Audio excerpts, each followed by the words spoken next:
Welcome back, everyone, to Red Spotlight Entertainment, the place that gives you all the latest going on in the world of movies and more. And of course, it's been a busy summer with new releases, and we've got more of that here alongside some news that is literally bringing the film industry to its knees.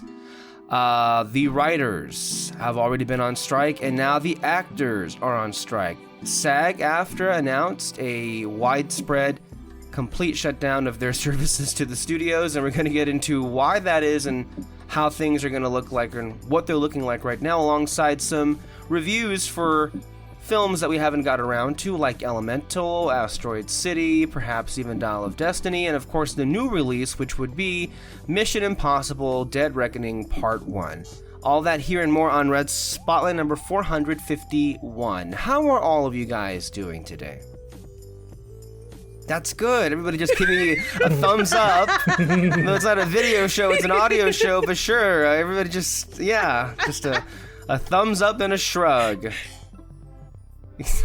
Yep. Exactly as it should be. There's a lot of big things to cover right now, as we have been for the summer and for the year. But I think we should probably pick one thing to start with that I feel anyway is bringing people joy in spite of all the crap going on right now, and that is Barbenheimer Mania.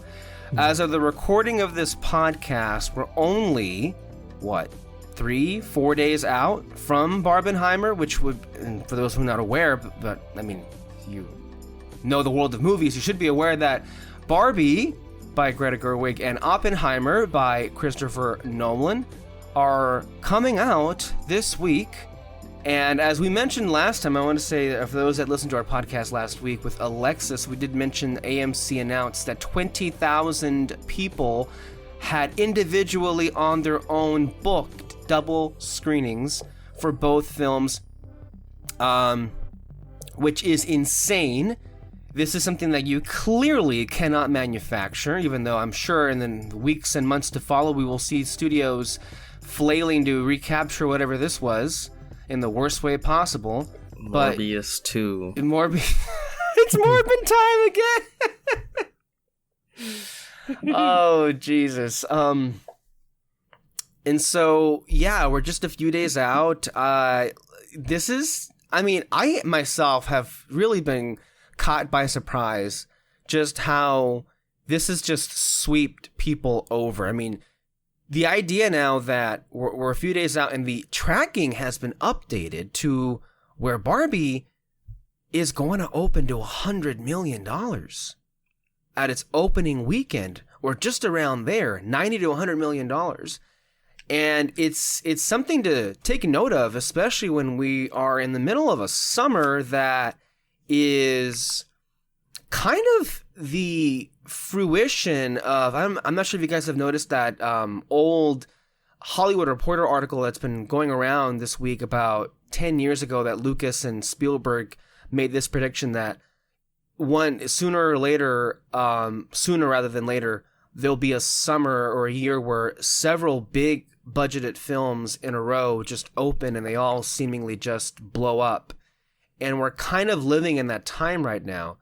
There's kind of a lot to say about what's driving this. Why is there so much energy, not just for Barbie, but also that Barbie seems to also be picking up Oppenheimer as well. There's just genuine fascination with these two different projects going on. And I kind of want to ask some of your opinions, guys, for those that want to go ahead and share, as to why do you think it is? Why do you think this is kind of a craze and a phenomenon the way that it has been? The way that it is now? I think it's just because it's going up against Oppenheimer. Because I think there would have still been hype for Barbie. You would have seen the same thing, like the red carpet stuff. It's all in pink and everything. And that would have brought in some level of hype. But the fact that it's going up against a Christopher Nolan movie and just the movie itself, what's it about and all that, just completely different movies and all that. And it's really funny you say that because Alexis, go ahead. I think it was the first trailer, because when that first trailer came out, everybody was like went crazy. Yeah. And like the fact that it's Margot Robbie. I mean, Margot Robbie is a star, contrary to some people who want to put her down or throw her away. She is an amazing talent, and I don't think she's ever turned in a less than great performance. I mean, I'll say Amsterdam notwithstanding, but that's not really her fault. That's David O. Russell. It was a colossal disaster of a movie. But that trailer kind of took our breath away. That was not at all what we were expecting. And of course, it helps. I would say Greta Gerwig has definitely built a fan base these last few years. Coming off of Lady Bird and Little Women, you kind of have to take note. And so, yeah, I think the trailer was a big deal. And of course, just like I would also throw in there just the whole look of the film as well. We saw snippets of it in the trailer, the teaser trailer, but also just the idea of the production design kind of also being front and center in the marketing of this film. It's also just an interesting example where I feel like just by looking at that first trailer, all of us felt like, wow, this is a film where they're taking an established IP, but they're doing something interesting and new with it. This is, at least it feels that way. It's not going to be like, I mean, you can imagine a Barbie movie in your head and it being, not necessarily for the masses. And by the way, that isn't to say that this one is for the masses. It just so happens that the masses themselves are interested in this. What I wanted to add on with David and what he said about Nolan, well, it's funnily enough, this really wouldn't happen without Christopher Nolan himself. Again, the history of this happened to really come back where, Christopher Nolan decided to leave Warner Brothers behind because he was so upset about Toby Emmerich's decision to do the HBO Max day and date thing back in 2021. And so they had a public falling out. He went to Universal Studios for his next movie, and he set his date, and Warner Brothers very much was just like, dude, what the fuck? Like, you were with us this entire time. We put out a movie during COVID for you. We lost so much money, and yet here you are just like leaving us behind like this? That's essentially what happened, and Warner Brothers wants this especially. They want this showdown, and I think they're very happy with the tracking they've been seeing, that they're going to literally clobber Oppenheimer. I'm not even sure how many people are treating this as a competition, but it's looking like Barbie's going to easily defeat Oppenheimer, and from what reports are suggesting, Nolan himself is just not very happy. Peter, why are you so excited about Barbenheimer? Oh, it looks fun. It's very fun. Sure, but why do you think people are they picked these two movies randomly to just say, fuck it, let's just make up a whole name and let's even sell merch, sell shirts and posters about it? What's behind it? There's no rhyme or reason to why the internet does something. And every time people try to figure it out and replicate it, they fail miserably. Morbius. It just kind of happens, Mm-hmm. What was that minion trends? The what they call themselves? Gentle minions or something, or gentlemen? What? You don't remember? Oh, when the Minion movie came out? Yeah, and then there was a bunch of teenage dressed up in suits. Bunch of stupid teenagers. Yeah, but that's what I mean. Shit happens. People just choose things, and there's no rhyme or reason to it, I don't think. That's what makes the internet so fun and interesting, is you never know what causes people to sort of, I don't know, just get like that. There's also a lot to be.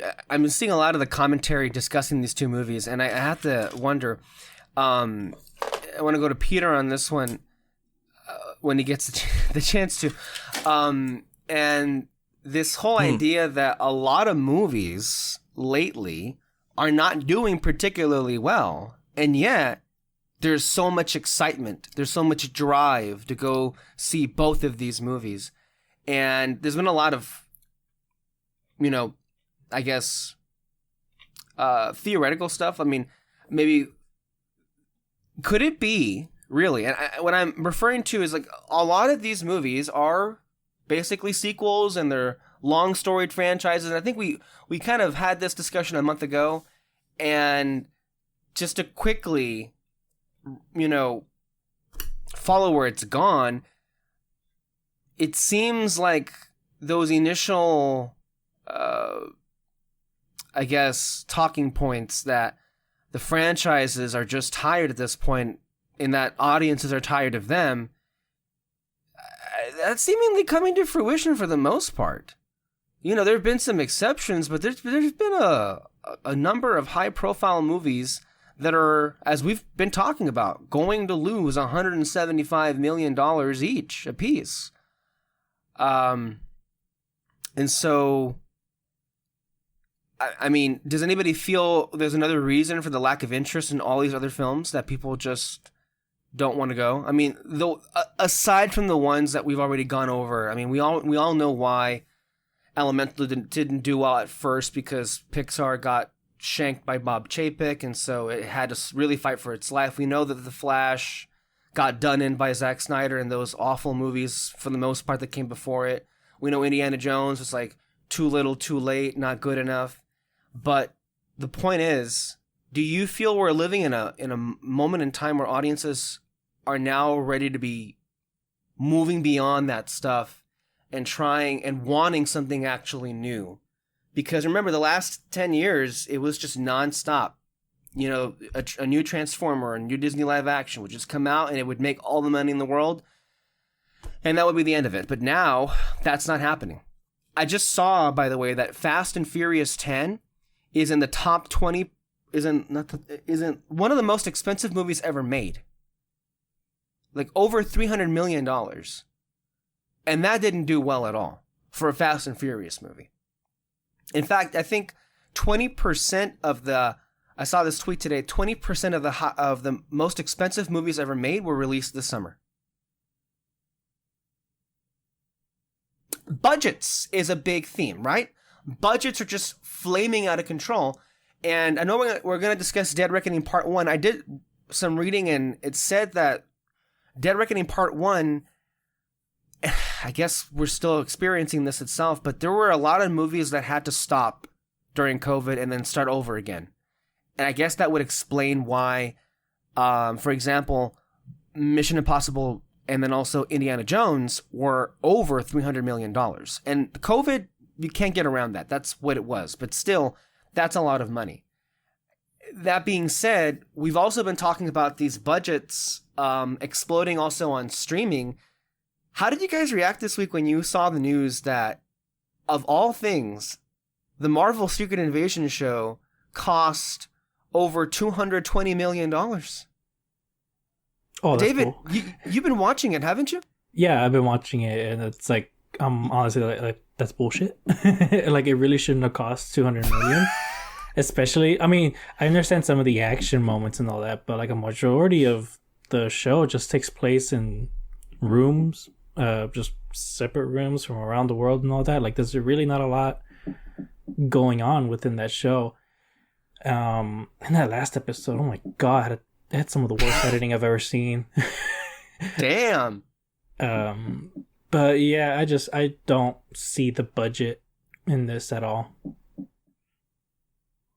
Oh, and War Machine is a Skrull. Oh yeah, we saw that. Oh, okay. Well, at least I saw it on social media. Yeah, he's a Skrull. There was something else. I haven't heard a single thing about this show. Well, no one's talking about it, really. And then, by the way, Peter, I don't know if whatever you're going to say next, but I mean, you did call this again from the moment that show was announced. And then I would even say it's gone even worse than what you thought it would be. Yeah, people are kind of done, I think. People are tired. It's all too much. If I were to guess, they're gonna really try and limp along until what is Secret Wars? Mm-hmm. and then they're gonna do a sort of reboot once they hit there. Secret Wars, by the way, is a few years down the line. Last I checked, it was 2026, 2027. Mm-hmm. So for Marvel, anyway, they're going to do what they can. And you've said this, and I feel all of us are on the same page. There doesn't seem to be really a solution. They're kind of in a no-win situation. They kind of fuck themselves to a point where no matter what you do, this is what it's going to be from this point going forward until you end up course correcting at some point. They're going to...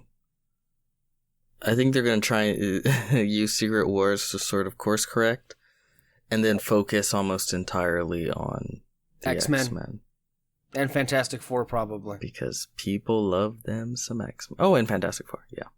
Mm-hmm. Which, how funny, they still... they can't hire anyone for the Fantastic Four. Oh, and you know what I was thinking? Because, they have a lot of issues hiring actors. And I think that kind of stems from the fact that they have no vision when making films. Yeah. Because if you have an idea of what movie you want to make, it makes it a lot easier to go like, okay, I know what actors I want to pick. But if you have no idea of what movie you're going to make, it becomes a lot of like, who fucking knows, right? It becomes more fan casting than anything.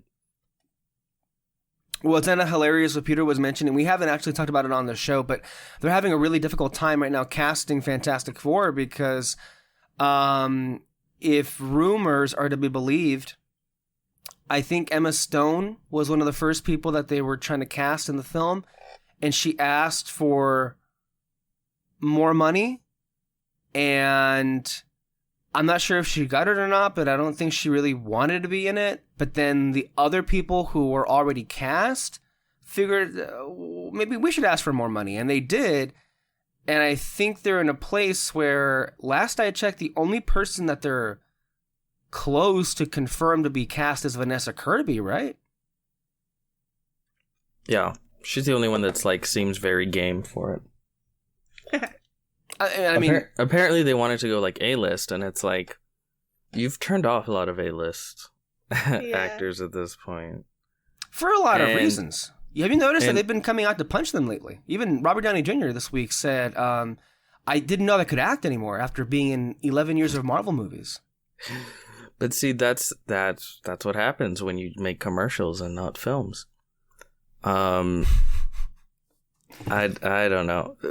This is why, but also this is why this thing of like going after, I don't know, like the hottest actor, like you really shouldn't be doing that with these movies. You should be going after, middle of the road fame or lower.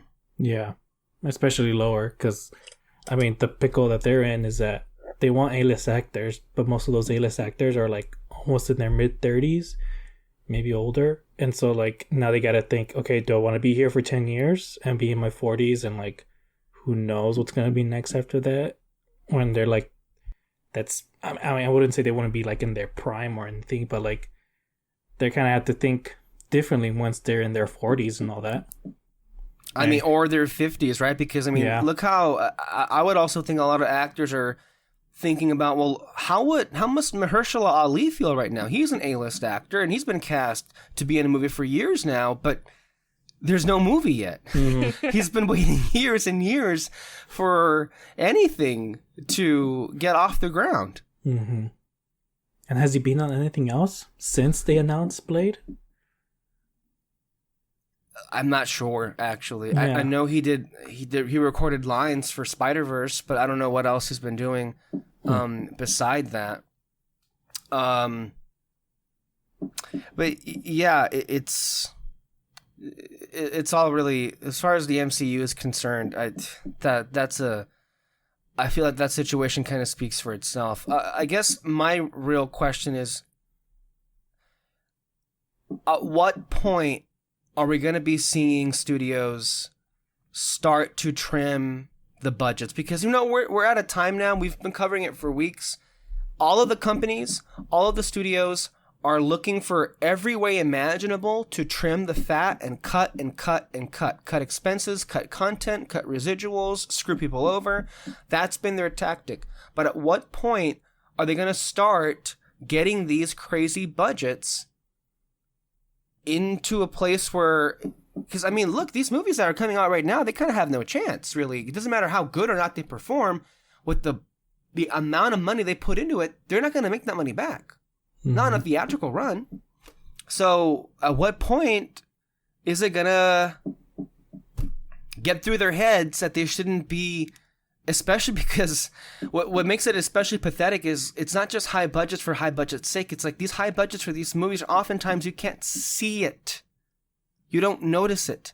It's like, what? You spent this amount of money for something that is this subpar?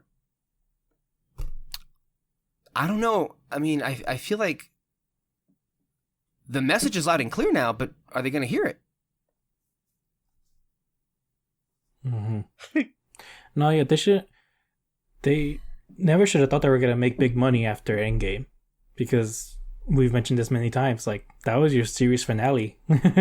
You know, we're in the spin-offs now, and nobody, I can't think of one spin-off show or movie that it was as successful as its original. Like, there's one, and I'm sure Peter would mention it, Better Call Saul. Yeah, I was going to do it. Oh, Better Call Saul. You ruined it. Never mind. Go ahead. I mean, I guess so, but Better Call Saul, though, like, can stand on its own. Like, you probably don't have to watch Breaking Bad in order to understand. That's true. And so... Whereas all these movies were supposed to be that way, but they are definitely not. You had to watch WandaVision to fucking understand Doctor Strange, too. Like... Or what's coming up literally next month. I mean, it's called something else, but everybody on the show keeps saying, oh, it's really Star Wars Rebels Season 5. Like, what? For the Ahsoka TV series. Did you guys see the trailer? I was so confused by that trailer. I don't even... Right? Like...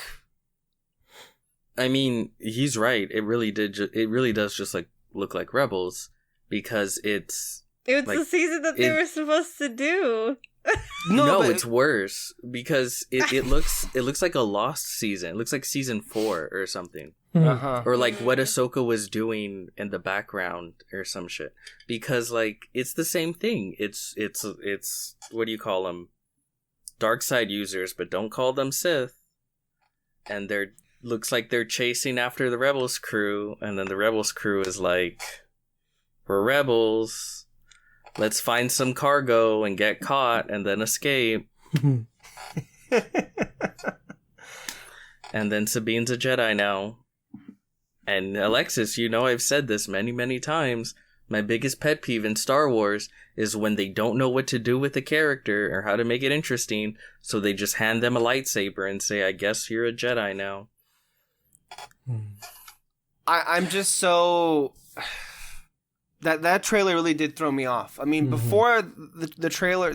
I mean, the trailers that came before this were, you know, very straightforward about what this would be. And again, for those not aware, none of us... Well, I shouldn't say none of us. A few of us here on this call are not entirely sold yet, or really at all, on Rosario Dawson as Ahsoka. All of us like the character Ahsoka. Some of us don't like Rosario Dawson as Ahsoka, and some of us don't like Star Wars Rebels to begin with, so it's a mix and match here of different opinions. Which is funny, because I think Rosario Dawson is good as Ahsoka. And I think maybe, I don't know if it's her, or if it's the dialogue they give her. Maybe, I mean, it could just be the writing, but I've just never been... colorism. I just never... No, the problem is the writing. I tried, man. I tried to hold it.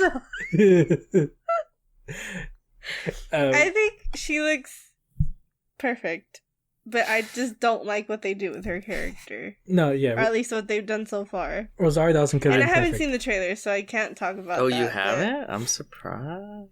I mean, you should see it right now on your phone in silent, but I mean, the part that sticks out. Am I gonna be mad? You might be. I don't think so.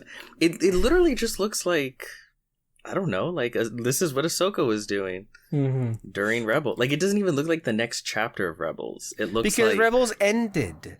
Lost episodes. It ended, and this is just stuff that happens after the fact. I feel like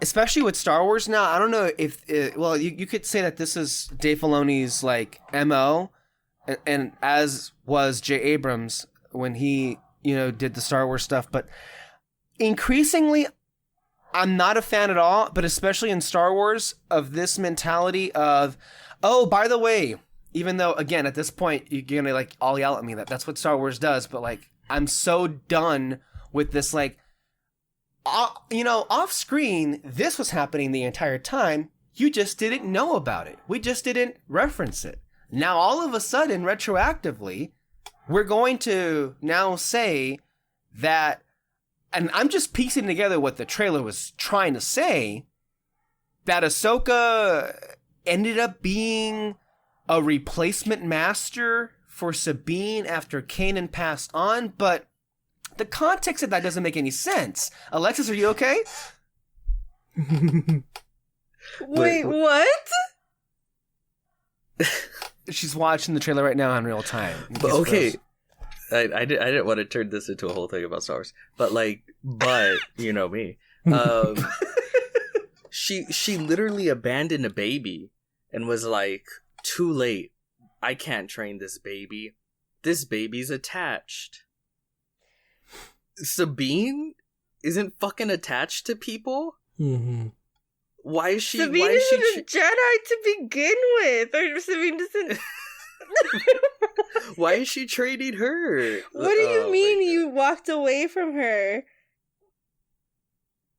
That didn't happen. That didn't happen. No.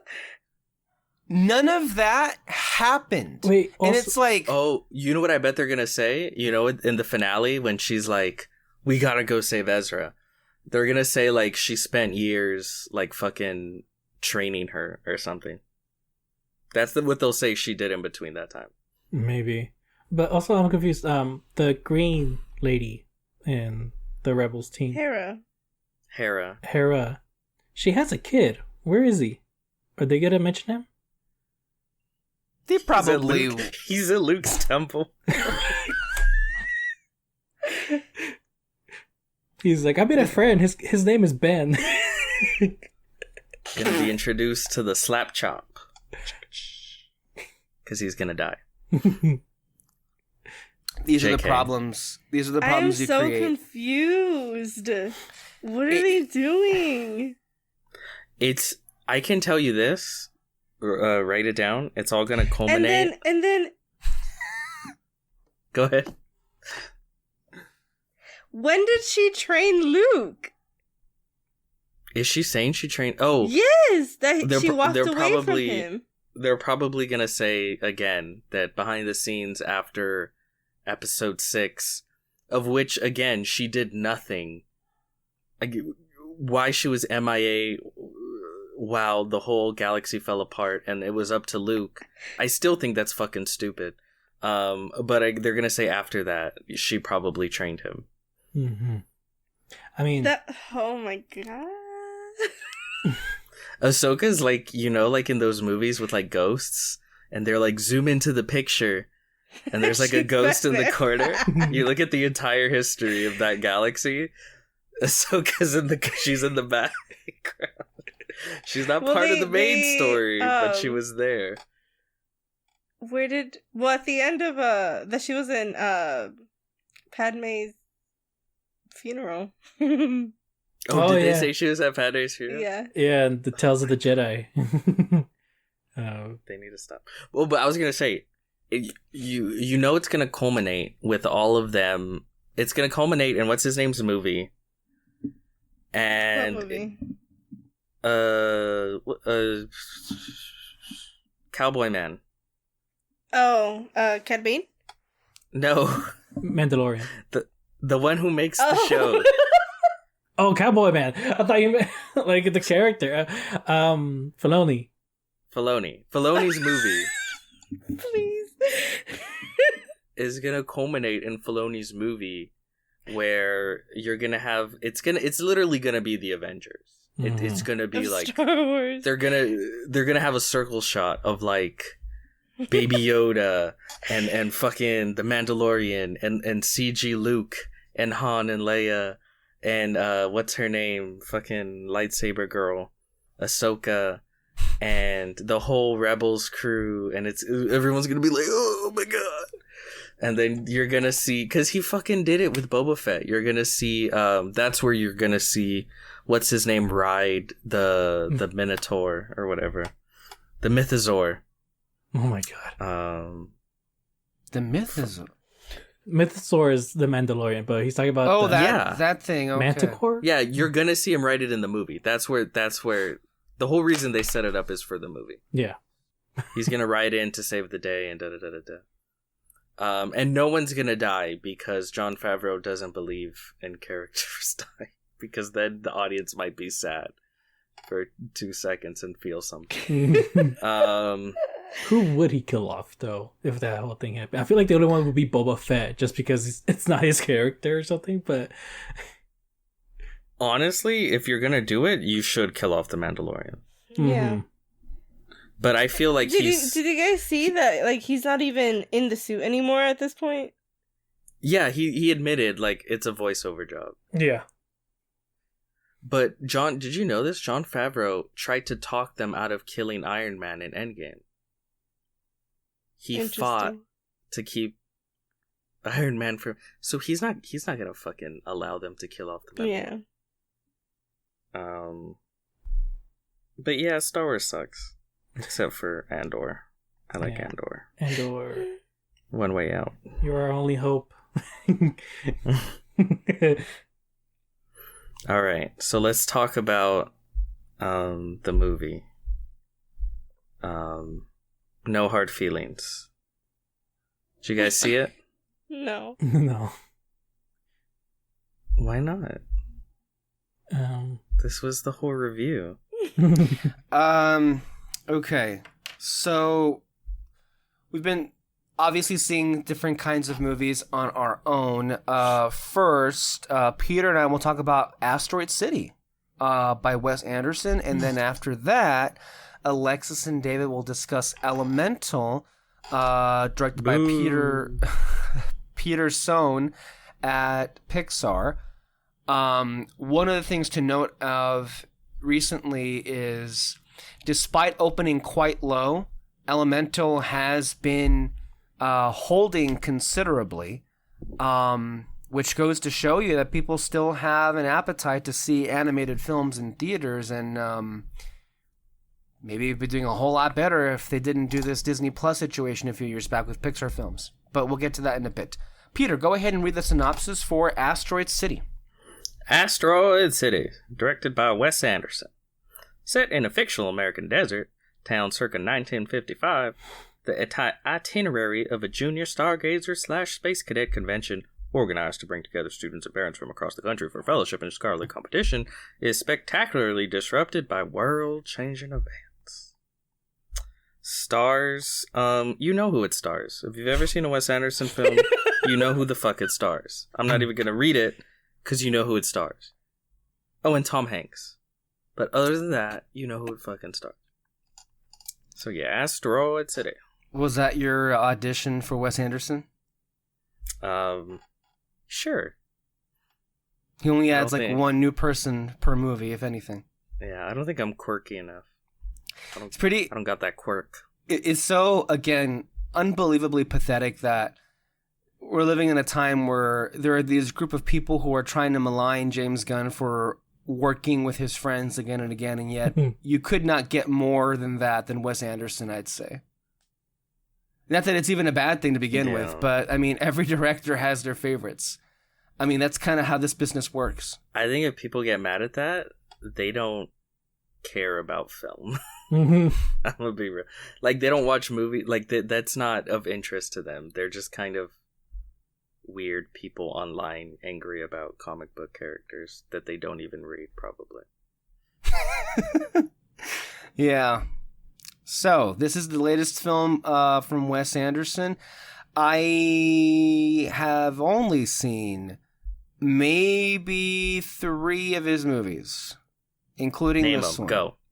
Grand Budapest Hotel, The French Dispatch, and now Asteroid City. Which means I've not seen Moonrise Kingdom, Isle of Dogs. I've seen that one. Life Aquatic, Fantastic Mr. Fox. I've seen that one. Or the other ones. There's other ones like the Royal Tannenbaums and stuff like that. He's a particular taste, flavor, if you want to say. Oh yeah. And I think definitely the quality of the films ranges from movie to movie. You could definitely. I know that there was this recent thing that came out a few weeks ago where somebody was using AI to create a whole, like, what if Wes Anderson was made? What if Star Wars was made by Wes Anderson and they had this whole AI thing and everybody was just like, why are you doing this to us? Go away. But he has a look all to himself. He has a style all to himself. You are going to know what a Wes Anderson film is before his name even pops on the screen. Or any Quit of beating his around the regulars. bush. What did you think about it? You're hiding it. Someone's in a rush here. No, I liked it a lot. Yeah. I don't know. It seemed like you were scared of something. All I was just trying to say is he is a particular flavor, and some people may not go along with what he has to offer, and some may not. And with me, it ranges. I really, really liked Grand Budapest Hotel. I especially did not like French Dispatch. I thought French Dispatch was probably the epitome of the worst kind of pretentious movie you've ever seen. I often joke this is the kind. Multiple times in the movie, there are, even in one sequence, it goes from color to black and white to 4:3 to letterbox to animation to live action. So the subtitles literally go from up to down, left to right to left, backward to frontward, in one particular sequence. And so, yeah, that's not an exaggeration. That's literally what happened on the screen. So I would say that of the 3 that I've seen, this definitely comes in the middle of the 2. But there was a lot that I really liked in this movie. The cast was great. I really appreciated the story. I mean, it is like a 50s desert location with, guess what, aliens involved. So at some point that's going to get my fascination in a way. And it also has this meta narrative that's also kind of in line with what the main characters are experiencing. Some really wonderfully written monologues delivered wonderfully by the actors. I think the performances all great all around. I think for me, what was the best part of the movie was the production design.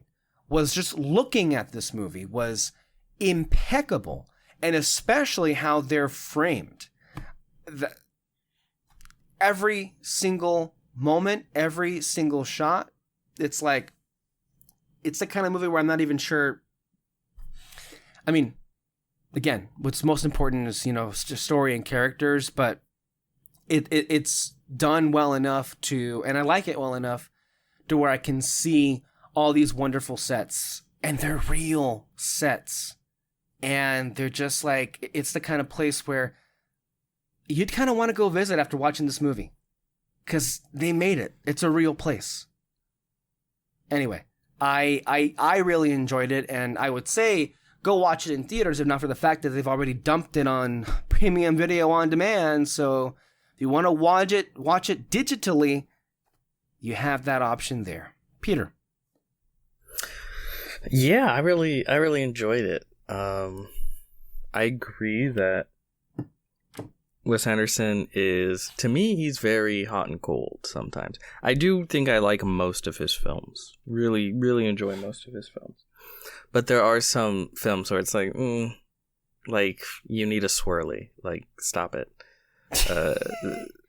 It happens. This wasn't one of them. No, I really, really enjoyed it. The meta-narrative kind of scared me for a bit. I was like, oh no. Yes, it did. Are we going to get anywhere with this? Yeah. But it was reminding me a lot of French Dispatch, because that movie had too much of a tendency to go there and then never come back to it. This one, I think, rode that line really well. Yeah. And it really, the meta-narrative really worked well, weaving through the quote-unquote play, the themes and ideas of, vast eternity and all that bullshit that movies are about. Mm-hmm. The performances were really good. Yeah. I really, really enjoyed them. And yeah, it's very Wes Anderson, which of course it is, as every film is. But it also it pulled. Wes Anderson's really good. He's very sneaky about how he makes you feel things. Mm-hmm. And they sneak up on you in a way, and they catch you off guard. And this film had it several times, and it was a film that stuck with me for a while afterwards. And I would love to watch it again eventually. I Am Pain POV demand. Release it on physical or nothing at all.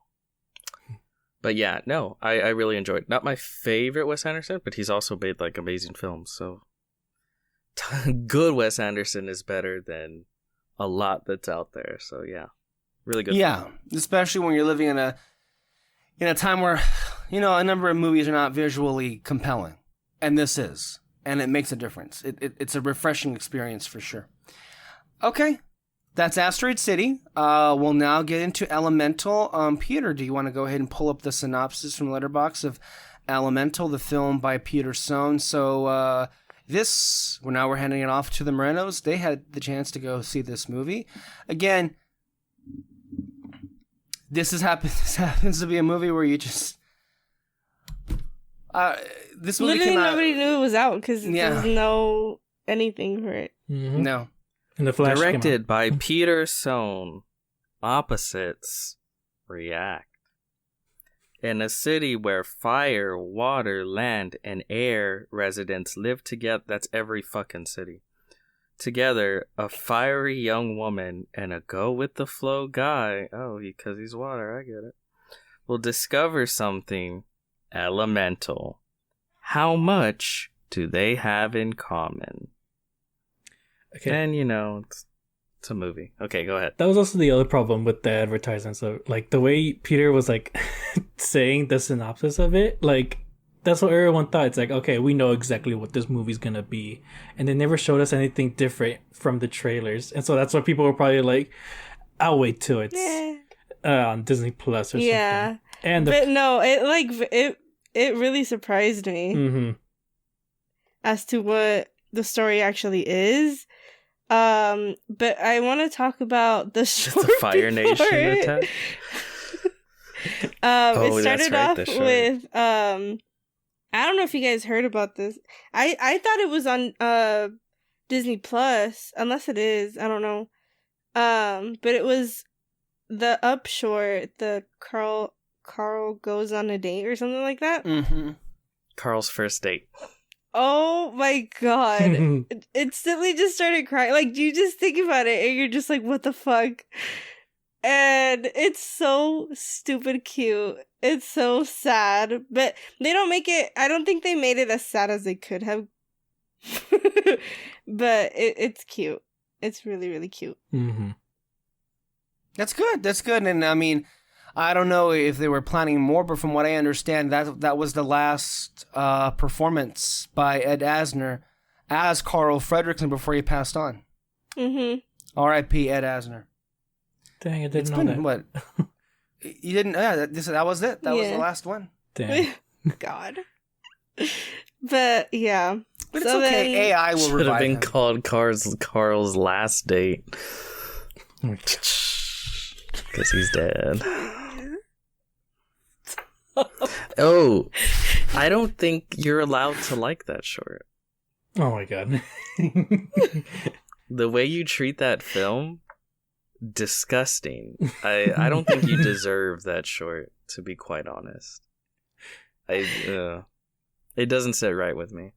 And honestly, I don't think it would sit right with Ed. I mean, it's not like you could ask him. I got a Ouija board.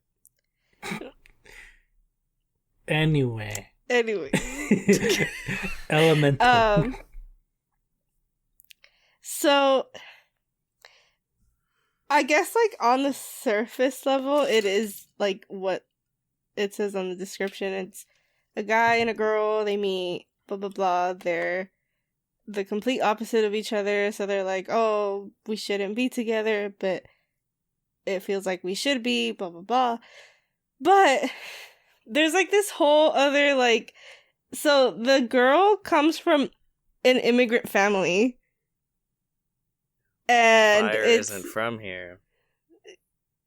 And it's basically like about her realizing that like she wants her own life and she doesn't want what her parents want to be her life, and like the sacrifices that they made for her, and she like feels guilty about like not wanting the same things and this and that. And then the guy comes from like a rich family. It's one of those. But they're very she met a like white man. Yeah. And like he tries to be as like understanding as he can be about her situation, and like the way that he treats her and the way that he sees her throughout the movie. Oh my god. It's so stupid cute. I can't handle it. I don't know. I think it's such a cute story, and I think that it really just surprised us at how like deep it actually was, and it's like it talks about a lot of different things, and it's not just a love story. It's just like it is and it isn't. Like it is like a love between a boy and a girl, but it's also a love between families and friends, and it's so cute. You guys need to see it. And why wouldn't they sell the movie on that? I know. That's why I'm so confused. I can't. Every trailer is like, this guy's water, she's fire. Whoa. Yeah. And like that was it. Yeah. I mean, I can understand it in that they really wanted to keep it a surprise. Like the whole immigration side of the story. Because I remember when I first saw reviews and people But why? That's like a selling point. Yeah, I guess. Yeah, it's very adult. Like, I mean, most Pixar movies are, but I feel like this one is very adult. I guess like on the surface of it, especially with how they were selling it, and you can maybe say it was more so the earlier trailers than the latter ones, but if like they were selling, oh, look at this whole new world, and there was this whole thing of like it looked like a parody of a Pixar film. It's kind of like Zootopia. Well, that's what I was thinking. This thing feels like if you put Zootopia and Inside Out and smushed it together. But the thing is, Zootopia makes sense. Like a world of like anthropomorphized animals. Like, okay, cool. Elements? Yeah. Like that's really, I thought that was stupid. Like I really hated it. It like you said, it felt like a joke. Like if someone was making a parody of Pixar movies, that's what they would be like. Oh, what if fire and water lived together in a city? And it's like, that's like a last minute pitch you throw out there when you didn't think of anything last night. I'm sorry, I don't like that aspect of it. I think it's really stupid. I mean, the thing though too, it is, they right away show you that this is an immigrant story. Because like literally, well, I see where you're coming from, but like I think that they put a lot more thought into it than they did in Zootopia, because Zootopia, like, it's all animals, like that is kind of, it writes itself. But with this one, they kind of, like, especially with Fire, you could tell what type of ethnicity Asian. this character is. Like, I mean, it does pull in from a lot of different ethnicities, religions, etc. Asian. Like they create their own language, they create their own like traditions and things like that. Like I think that they put a lot more thought into that. But that makes me more mad. Because it's such a stupid idea. Like it's like if it's like I'm creating a world of gummy bears and chocolate balls, and they're racist against each other. And then I spent the fucking 90% of the time creating the most intricate, detailed world of gummy bears and chocolate balls, and it's like, I don't know. It's just the whole concept doesn't really... I would actually like it better if they didn't do this whole, like, look at this detailed world. Like, because, especially in old animation, you look at stuff like Fantasia and stuff like that. Like you would just have, like, a raindrop and then a spark, a light, during a firestorm, you know? There's raindrops and then lightning and then there's fire. And then the story just goes from there. And to me, that works better because it's like this heightened cartoon sort of metaphorical world. But here it's like, look at how fucking detailed. I don't know. Mm-hmm.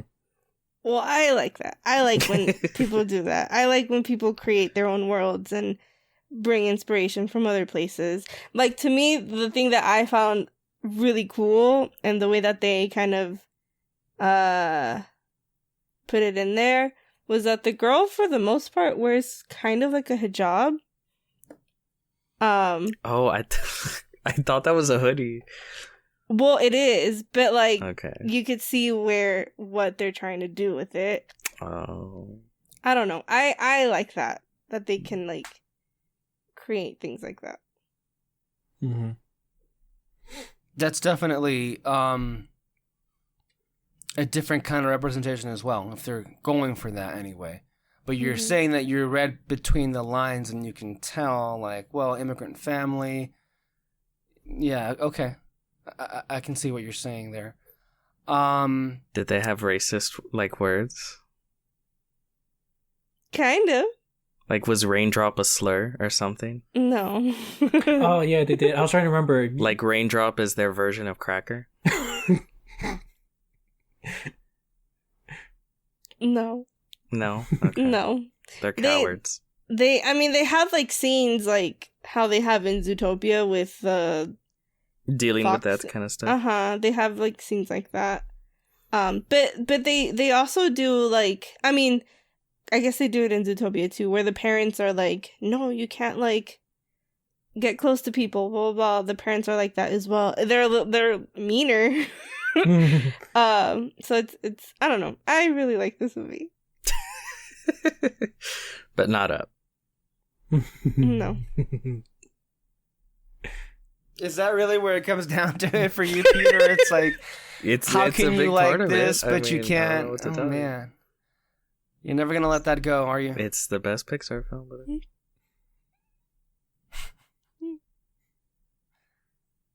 From the director of The Good Dinosaur, okay.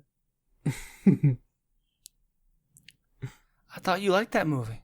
I do, but she doesn't. That's the point. Hey, he stepped up. He stepped it up. Any other thoughts on Elemental? No, Alice said everything. Sorry, right. I cut you off like 30 million times. No, it's fine. He's used to every Alexis in his life cutting him off. It's fine.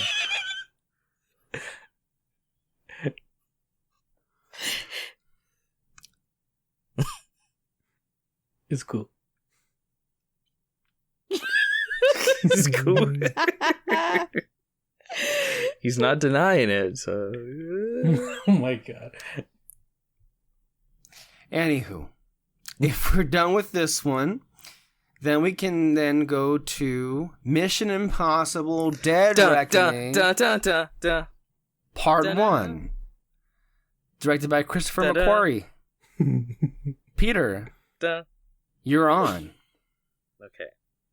Mission Impossible Dead Reckoning Part 1.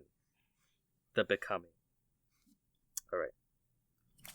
Directed by Christopher McQuarrie. We all share the same fate. Ethan Hunt and his IMF team embark on their most dangerous mission yet, to track down a terrifying new weapon that threatens all of humanity before it falls into the wrong hands. With control of the future and the fate of the world at stake, and dark forces from Ethan's past closing in, a deadly race around the globe begins. Confronted by a mysterious, all-powerful enemy, Ethan is forced to consider that nothing can matter more than his mission. Not even the lives of those he cares about most. Starring Tom Cruise. Actually, no, I want to see the whole cast, because this is a great cast. Mm-hmm. It Where's is. the fucking cast? Oh, here we go. Haley Atwell, Ving Rhames Hat, Simon Pegg, Rebecca Ferguson, Vanessa Kirby, Henry Cerny, Isai Morales, and of course, Palm Clementif. So yeah. A couple of things off the top. We can't. I'm sure David noticed this. I'm not sure you did. No, Okay. No. I think you did, Peter. Rude. Yeah, I don't want to be that rude. I apologize. I don't want to seem that way. But I couldn't help but wonder, and I wonder if you guys noticed this as well, that this film also marked the reunion of two co-stars. From... Oh, God. Okay, so what'd you guys think of the movie? What the hell? Really? We're going to just gloss over that? This was like an Agent Carter reunion. Because you have... Okay. You have Haley Atwell here, who has a big role in the film. And then you also have Shia Wingham, who played, I believe, Chief Dooley on the first season of Agent Carter. Both of them in a lot of the movie. Did no one care? I don't know who you're talking about. I didn't watch the movie. Did you even watch Agent Carter, David? Yeah, I watched Agent Carter, but I don't know who you're talking about.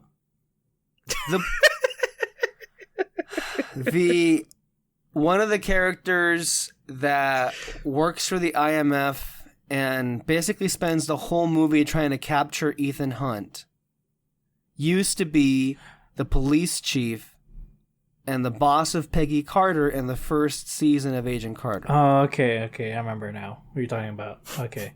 All I remember is Agent Carter and the guy with the leg. Those are the only characters I remember. Oh, yeah. So. I just remember it got canceled. Are you trying to reopen some old wounds there, Peter? Mm-hmm.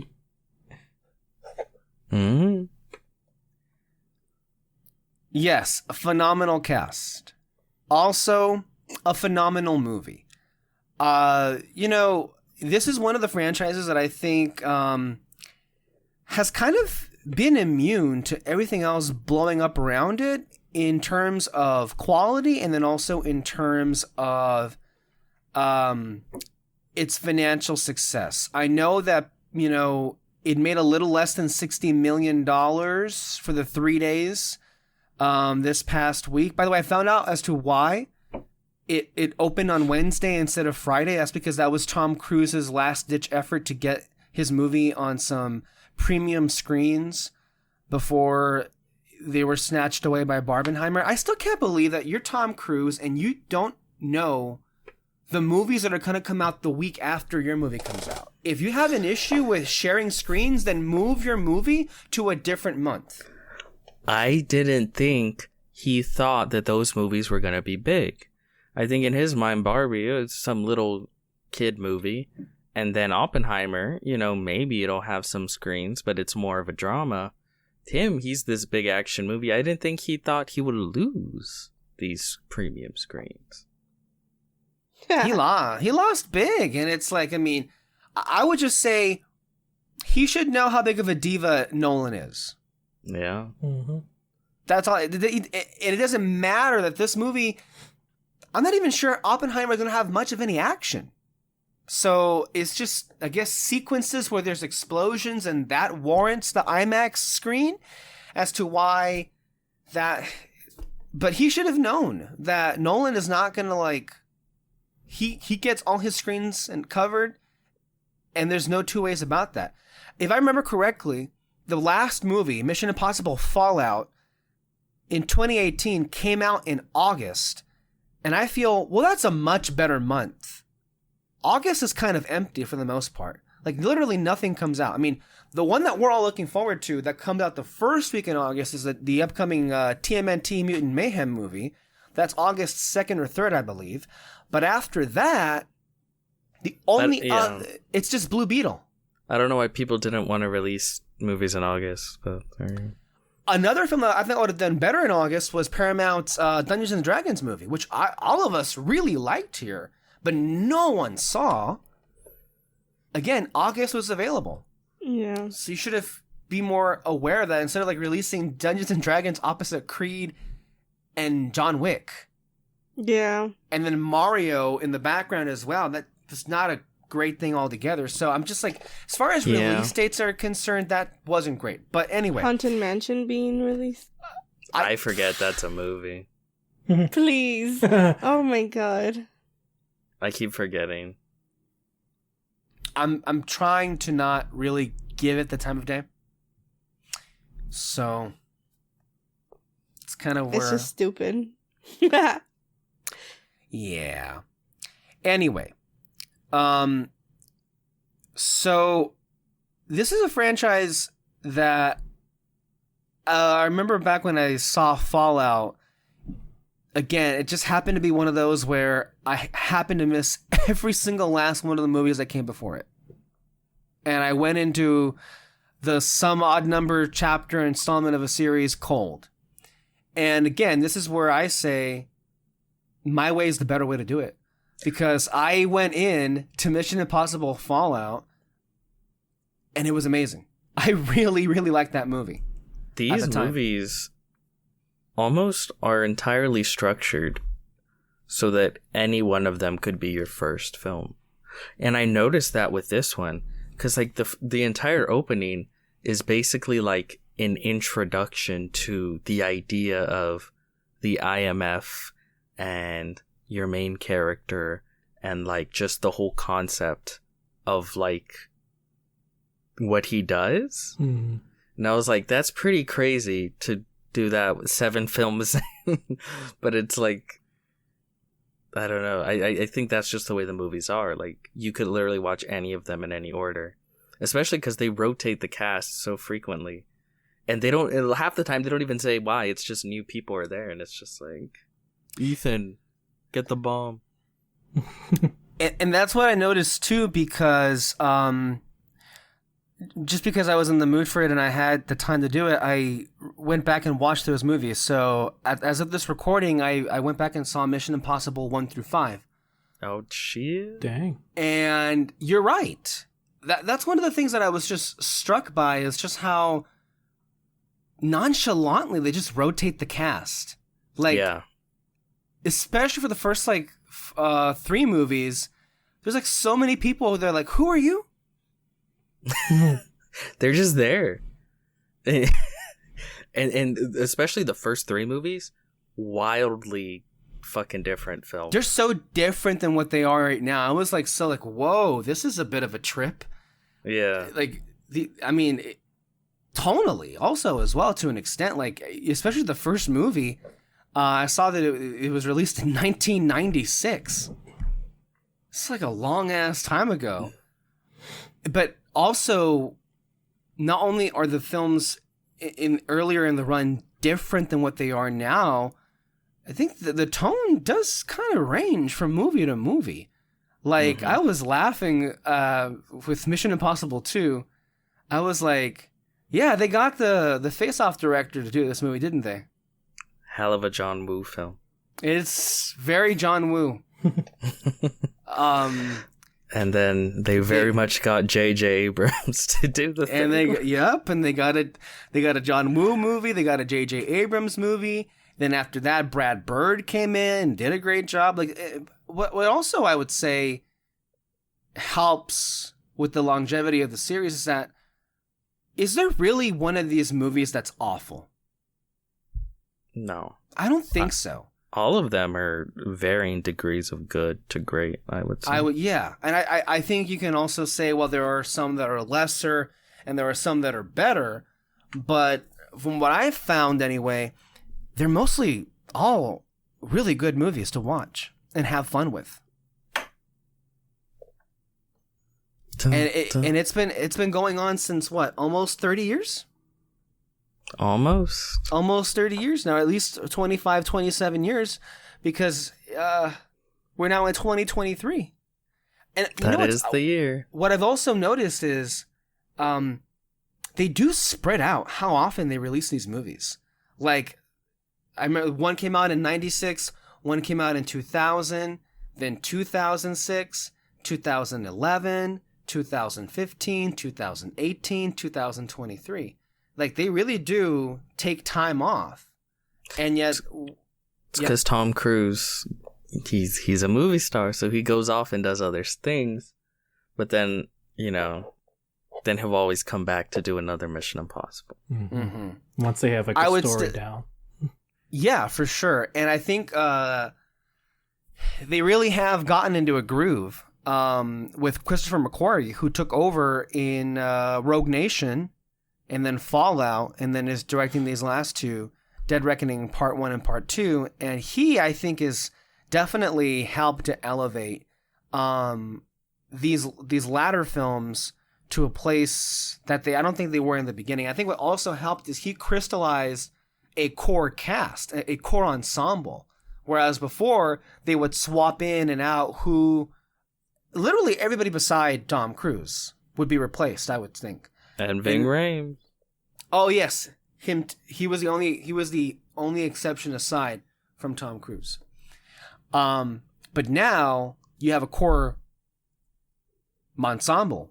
Mm-hmm. You have Simon Pegg, and then the latter films you had Rebecca Ferguson, who, by the way, I love her in everything she's in. Rebecca Ferguson's an underrated talent. What I've noticed, and maybe it's because it's Tom Cruise, and Tom Cruise knows the value of movie stars. Oh. This is like one of the last franchises where it's like these are movie stars. Like, this is cool. Yeah. Like when they're in the club, and then it's like Tom Cruise, fucking Palm Clementif. It's just the whole cast. They're all there, and you're like, oh, like these are all like movie stars to me. They're awesome, and he also gives them like stuff to do and act and like be interesting, and it just works in a way that I think Hollywood has sort of forgotten, and of course he was born into, basically. And what I also appreciate about Tom Cruise is that he always brings the talent with him to whatever he's doing. Like, I mean, he brought along McQuarrie to help out with Top Gun Maverick. People, want to obviously credit Joseph Kosinski, the director of Top Gun Maverick, for, that going off so well. But don't forget, part of the screenplay came from Chris McQuarrie, who is very talented and very good with these movies particularly. That's how you know Tom Cruise is a movie star, because that's how you fucking do it. You find... What happens is, when you got enough clout to go out there and pick your little nerd that writes and makes movies in the background, you go out and you pick a good one. You pick a talented one. And that's what these movie stars used to fucking do. Stallone and Schwarzenegger and all these guys. That's what Tom did with McQuarrie. To an extent, studios also would look for talent to, guess in what, that way, make their movies. But now, as we've been discussing these last few weeks, you're very much allergic to that and want to get some new person that hasn't done anything, and they don't really want them to direct. The studios and executives want to direct everything. That's where we are right now. To be fair, though, this franchise happens to be one of the ones that has always had a good, track record of filmmakers. Like, you start off with Brian De Palma, which is wow. Then John Woo. Then, John Woo, and then J.J. Abrams, Brad Bird. So it's like there was a long list of filmmakers before McQuarrie that were like, whoa. But that's because Tom picked all of them. Yeah. He's the one who pulled JJ into the big leagues. That's true. If it wasn't, was that Abrams' first big break? Mm-hmm. And then also with the next one, that was Brad Bird's first live action movie. Yes. Damn. You could tell he was looking for something, the way he was cycling to those directors. And they're all good directors, but you could tell what he was looking for was exactly what he got with Christopher McQuarrie. That's why he hasn't let him go. Not at all. I mean, basically, when it's all said and done, he would have directed and written the last 4 movies. And there's also, I want to say, confirmation that he did revisions to the script of the 4th movie, Ghost Protocol. Yeah. So, anyway, how have I liked these movies? I mean, I really liked Fallout. I saw Reckoning, and then I liked Reckoning so much that I want to revisit all of the franchise. And again, I liked about all of them. There are some that I probably wouldn't put on again over some of the other ones for sure, but I really do like this franchise in large part because I also do like these kind of movies. Like the Mission Impossible movies are like the James Bond movies. Oh yeah, except good. Or I mean, I can't say I remember too much of the good ones, but because there aren't that many. I like the last one a lot, but was it as good as Dead Reckoning? Don't do this to me. I can tell you right now, it wasn't. Dead Reckoning, you don't feel it was as good as No Time to Die? No, I'm saying No Time to Die wasn't as good as Dead Reckoning. Okay, I was like, yeah. because I know you're not saying it the other way around. No, turn that shit around. I buy American, baby. Damn. Why wasn't Ana de Armas in this movie? I saw someone say that Mission Impossible films are so great for like rehabilitating comic book actors when they're done and they've been given shit, and like that's so true because there's so many. I feel like there's so many actors and actresses that should be movie stars, but they're not really movie stars. But you see it in them. You see it's there, and it's because they're just not given the material. They're not given the ability to really let it shine. Like fucking Haley Atwell was so good in this movie. She fucking steals the show. Palm Clemente doesn't say shit, and I was like, oh my god, like I was so pissed off when I thought she was gonna die. Palm Clemente, by the way, who's not aware that she plays Mantis in the Guardians films, she does not even say. She doesn't say shit. Like, she says 5 words the whole time, almost a completely silent performance, but it was phenomenal. She's so great. She made a whole character out of just facial expressions. I got excited every time she popped on screen. Yeah, so good. And yeah, so it's like. I agree. Like, there's so many actors where I would want to throw into these movies just because I feel like they just haven't been properly utilized in other franchises. Yeah. Like Haley Atwell, how long has she been waiting for a movie like this to show off what she can do? I mean, she had what was her first big movie? Was it the Marvel Captain America movie? I'm sure it was some. Are you talking like big blockbuster movie? Yeah, but I'm sure. You can point to other movies she's been in. And the thing is, like, I mean, she appeared here and there throughout the years, but the movies never utilized her more than just beyond a cameo. The show was the show, and I'm sure she had a lot more passion for that versus just being a cameo of the week in the movies. But as a side note, I feel this also speaks to the change in temperature among some of their talent that are taking shots at Marvel, because if you've seen the interview this last week that she gave, where she was very not happy with how her character was treated in filming Doctor Strange, Multiverse of Madness. Well, it's getting worse and worse because it's like it's everything that we said this bad with Marvel. They don't give them a script. They rewrite it 50 times. They act super secretive, and it's really fucking annoying. Where they're like, read the script, memorize it. Okay, now you're on set. Okay, awesome. Oh yeah, and you only read your parts, so you don't even read the whole story. So that's why whenever, like that thing that what's his name, Robert Downey Jr. said, of course that's the way he feels, because all they do is give him his lines. They don't even tell him what the movie is or what the story is. So he doesn't even really have a full understanding of what he's saying and what he's reacting to or any of it. So they don't. So of course he just feels like, yeah, I just walk in, say the lines, and walk out. They don't. I imagine it's such a frustrating process. Go ahead, David. They don't even know who they're acting with. That's the other thing too. Like that was the biggest thing people were talking about in Multiverse of Madness. Half the time they don't know who they're acting with. Yeah, it's ridiculous. And it's just the worst. But actually, what happened to Henry Cavill's character? He came out in Mission Impossible. Did he die in the movie, or did who die? Repeat that. Henry Cavill's character in Mission Impossible. Yeah, he did. He died bad. Oh, I couldn't remember it. Damn it. I mean, I'm gonna rewatch it, but last I remember he was like torn to bits, wasn't he? Like not only did the airplane drag him down, it hooked onto his head and then like smashed all the way, like he's dead. Ah. Dead.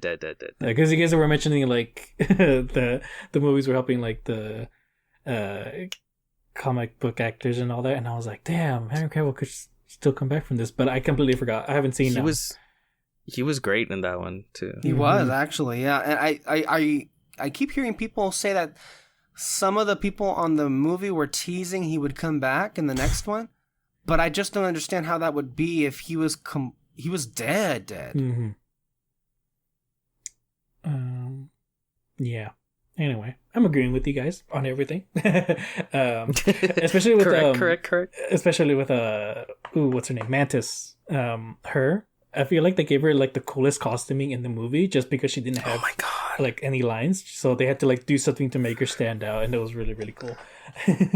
I loved it. Well, because I love henchmen. I love a good henchman. Yeah. And it's one of those things that sometimes it's not appreciated, but good henchman goes a long way. Mm-hmm. And she was great. Yeah. Every time they hit a fucking Dutch angle in this movie, I was like, hell yeah, cinema. Like, I don't know. I was very into it. And I'll be honest, once we hit to, I love the McQuarrie films, but man, they really meld together in my head. Like, I'm trying to differentiate between like Fallout and fucking Rogue Nation, and I can't.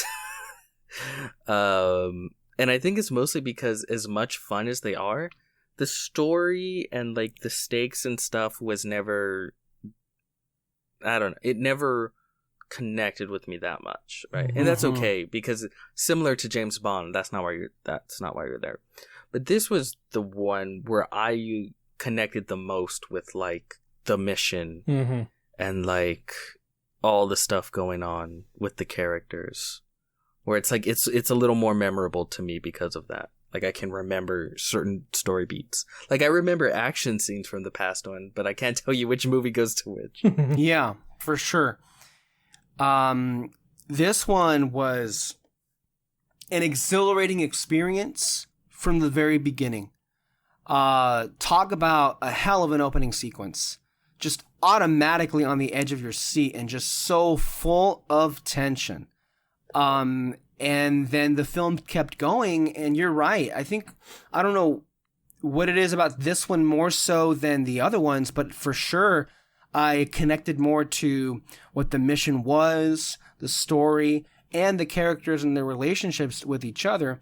I'm not sure what's different here. It's just I'm just much more engaged in what's going on, and I wonder if it's perhaps that, well, the main antagonist in this movie is kind of scary because, well, we're kind of living in a time right now where artificial intelligence is being introduced across all industries. And there's a big fight about it right now. It was a hell of a time for the movie to hit, I'll tell you that. Yeah. Yeah, very interesting. And also so unique for a villain. Because in the past, all the past have had, like, they're bad guys, you know? The mustache twirling, I will destroy the world. And then Ethan Hunt, you know, fucking sprints. The Ethan Hunt sprint, you know, to stop them. But here it's like, no, it's fucking AI. It's like this science fiction type thing. But also, like, if they had done it 10 years ago, it would have felt like, okay, we're kind of jumping the shark. But because they're doing it now, it feels so real that it works. Mm-hmm. It in no way feels like they're jumping the shark. It's just, because you know how many there's so many movies where it's like, you know, the world has changed. And it's like, but has it really? Mm-hmm. You know? But when they say it this time, it's like, no, they're right. The world has fucking changed. And we're seeing the real world ramifications of it today. So I just think it hit perfectly in that way. Yeah, for sure. Actually, when you said that it was unique, there's a show called Person of Interest. You should probably watch it. Similar situations. That's all I say. What's it on? I think it's still on Netflix. What's it on? I can't remember. I want to say Netflix. Let me look it up. Oh, Netflix. Okay. You know what? Can I say the one issue I have with the movie? Yeah, that's what we're here to talk about. Is like, did we like it or not? And what problems we had with it. I have one major problem, and I feel I'm not going to be alone in this. Oh, that? Yes. Ilsa Faust? They did Rebecca Ferguson dirty. And what makes it's not that they killed her. What makes it so dirty is like they literally introduce her replacement in this film. Mm-hmm. And it's literally like in front of you guys, like, okay, we need to kill this lady so we can bring in our new lady, our new girl for the series. It's very I didn't like that, especially because I adore Rebecca Ferguson in these movies. She's so good. Why get rid of why? Yeah, why? Especially why? Because I hadn't seen any. I've only seen Fallout and this one. But even I was like, okay, you're clearly replacing her with Haley Atwell. Like, what the fuck? Yeah, like it's. I don't know. If I was Rebecca Ferguson, I might feel a certain type of way about that. Like it's kind of fucked up. Like you think she got into like some massive off-screen fights with Tom Cruise and they're like replacing her because of it or something. Like that's the way it comes off. Yeah, I was very much saddened when that whole thing went down because I love Ferguson. I really don't know why they chose to kill her off that way. I mean, it kind of happened off screen in a way. Mm-hmm. I mean, she died off screen, and then she gets stabbed, and then when we see her next, she's just lying there lifeless. And then we just kind of like, she basically kind of gets a Black Widow treatment where we get like one scene where like everybody's sad, and then we just move on with the movie because it happens like in the middle of the movie. We still have a whole act to go. By the end of the movie, he's very clearly like, okay, hey, Haley Atwell, you're my new lady. And that's so weird. Yeah, that didn't sit very well either because I mean, and like because there was a moment where at the very very end you think like, wait a minute, are you two really having feelings right now? I mean, your previous one just got killed. Yeah, and I mean in this same movie. I mean they had great chemistry. Like the second they're both together. David, are you okay? Yeah. Oh, am I like, David, I think you're experiencing a delay. Oh, really? Dang. He is. Do you want to? Yeah. Can you go ahead and hang up and call again? Yeah. I just realized it because that was way too delayed. But no, to the point, it's just like she's been with the franchise for 3 movies now, and then this is the way that she gets done in. And then it felt a little bit kind of gross after the fact, where it very much does feel like, okay, Haley Atwell was brought in here to replace her. But that also compounds kind of a long-running thing in this franchise where up until Ilsa Faust, the character that Rebecca Ferguson plays, they would literally just replace every single female cast member. But like, see, I would have preferred that. Like, this kind of sounds bad. Just don't put her in the movie. Right. Just save her for part 2 of anything. Yeah, or just save her so she can come back fucking whenever. Right. You know? I actually just like kill her off like that. I'm cool with them rotating in new actors and stuff like that. I think that's part of the fun. Right? It's like you start a new one and it's like, oh, Ethan's got a whole new team. Let's see what's coming up. But yeah, I don't know. This almost feels like you're seeing what happens in between movies Yeah, because you know how it was. One movie ends and then there's a whole new members of the team, and it's like this is the missions where that happens that you usually don't see. Yeah.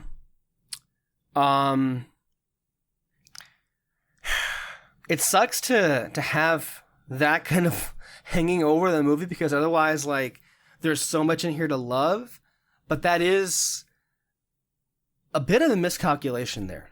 Unless they do a switcheroo, surprise, she wasn't actually dead, but in the next one, but I doubt that would be the case because they played it so definitive here. Yeah. And, man, I mean, I did feel it coming, though. I wasn't entirely surprised when it happened. I did feel that moment coming. Oh, okay. It's not what I heard. But... No, okay, I mean, remember, I guess considering how bad things would have been, remember early on in the film, we're all led to believe that she already died. Like in the first action sequence. But that's why if they do it again, I don't know if... There's only so many times you can kill her. I know there's spy movies, but... I don't know. Yeah, that was... I mean, she was great. She was amazing. I don't know... I wonder, do you feel Dune got in the way of her not being able to be in more of the movie? Maybe, but then don't kill her. Just have her, I don't know, get captured or some shit. Because she was a big part of Dune Part 1. I'm not sure how much of a role she has in Dune Part 2. You would know more than I would about that. But, and I would, again, I don't know, the filming. This movie, they stopped and started again because of COVID. So, not really sure too much about that. Dude, these action sequences... This is what the theaters are made for. It's these kind of movies that really excel from being seen on the biggest screen possible. And when they're this good, I also really enjoyed the score here. Lorne Belf coming back. I believe that Lorne Belf was in the last one and now in this one. And I just... cranking that theme as they should, because we've also experienced some blockbusters lately that haven't been wanting to use that main theme. In large part, I suspect because they want their original work to be submitted for awards, which is dumb because the compositions for blockbuster films, like blockbuster films themselves, are not really in the conversation for awards. So...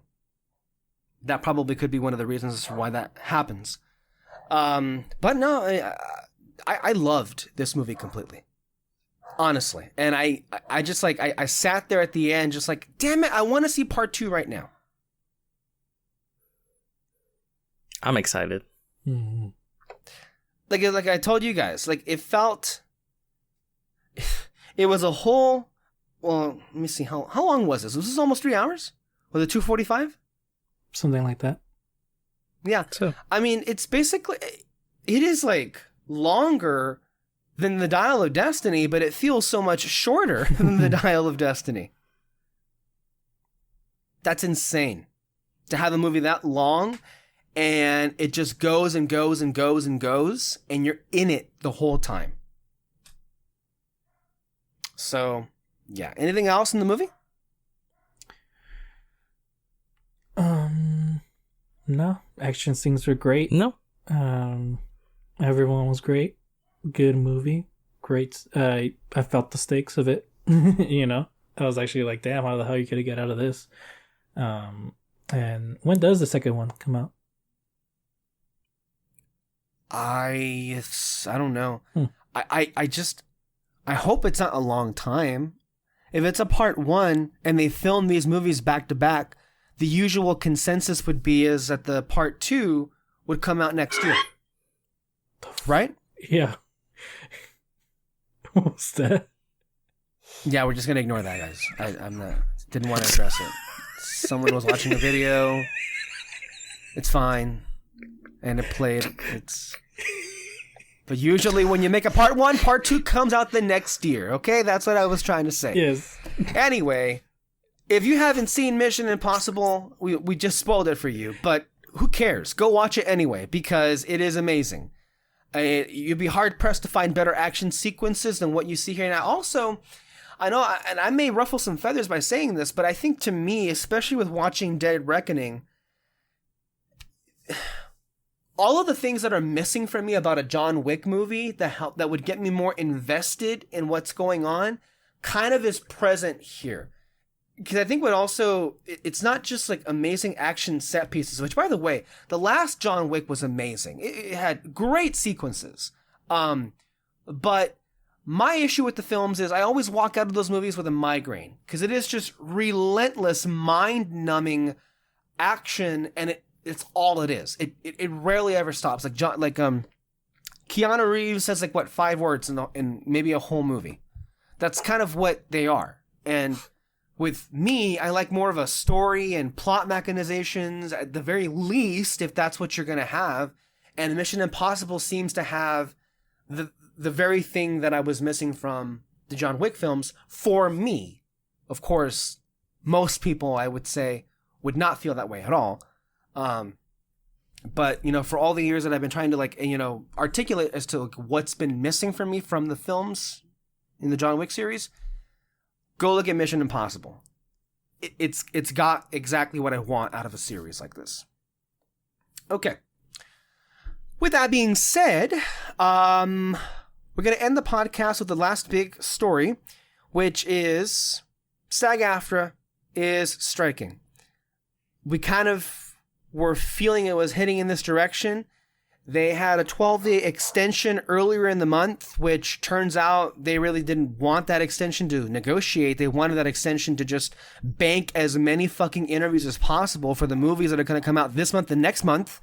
Because, of course, now that there was a strike, the talent cannot go and promote any of their projects. So, for example, I know we discussed last week that Barbie was already having their premiere and all their interviews and their press junkets because they knew this was coming. So, the strike is ongoing as we speak. There have been a lot of interviews. There's been a lot of celebrities and actors speaking on this very issue. How do we feel?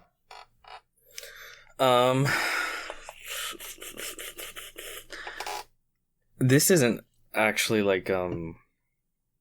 movie news, but there's also the idea that UPS could be striking pretty soon too. Right.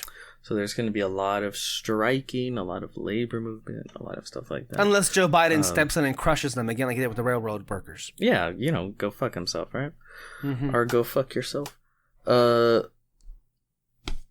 I love this because the great thing about Hollywood striking is it gives a face, it gives attention to the idea of labor movements and the idea of unions and demanding your fair share from corporations and CEOs and big bosses. With such wide, all these stars hitting picket lines, it draws more attention to that sort of fight that America has lost. And Hollywood is such a perfect example of that, because back when unions were in style was when actors and these unions were formed. And now they have the capabilities to fight for that, to get healthcare, to get better pay, to get residuals, to get all of this. Whereas you look at something like CGI that came along after Reagan, when all of the unions were annihilated, and they don't even have the beginnings to even unionize to begin with. They are just fighting for scraps and barely getting by. in so much worse conditions. And it's a great dichotomy between seeing these two things.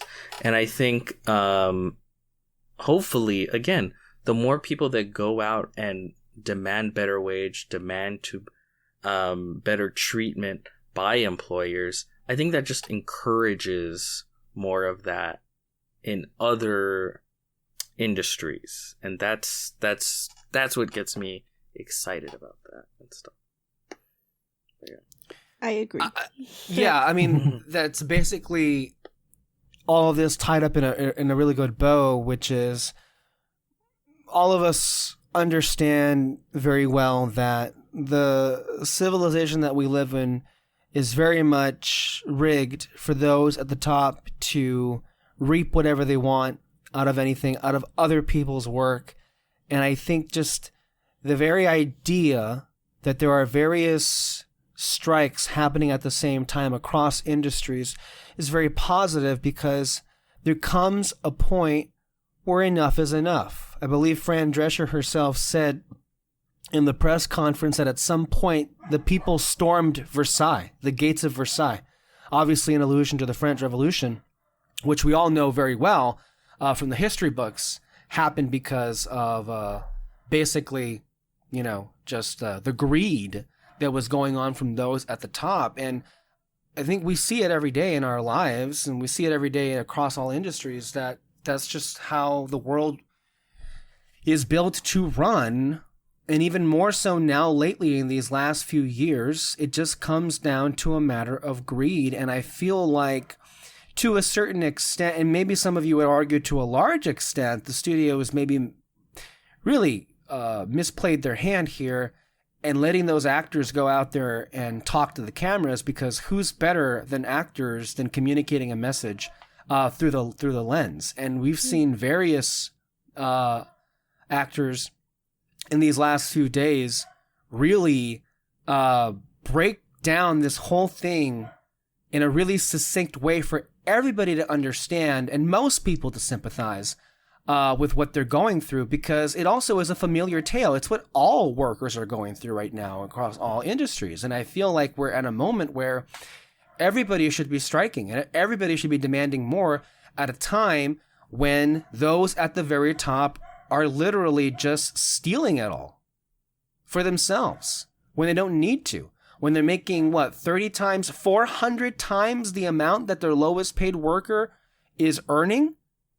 I heard somebody compare the time that we're living in to the Gilded Age, which, what came after that was all the strikes to form labor unions and stuff like that.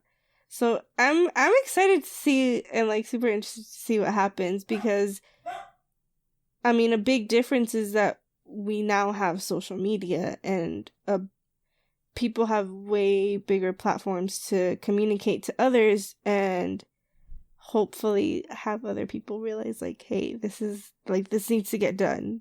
We need some type of change. I agree, but social media and the internet also helps people become stupider than they've ever been before. That's the difficult part. Some group of people are using it to educate themselves and be smarter than the average human ever has been, and other people are the sun isn't real. I read a tweet about it yesterday, right? Or people eject themselves from air flights because that guy's not real. Yeah. Well, you see all those that motherfucker back there isn't real. No, but you'll see the people that worship Elon Musk, it's insane, right? And it's you're not even his employee, but he's just a rich person, and you view him like a god. So it's I don't know how much that is. It's tough because the divide is growing between people, but on the whole, I do think it has helped. I agree in big ways. And waking people up. I mean, has anyone suggested showing Bob Iger the Newsies?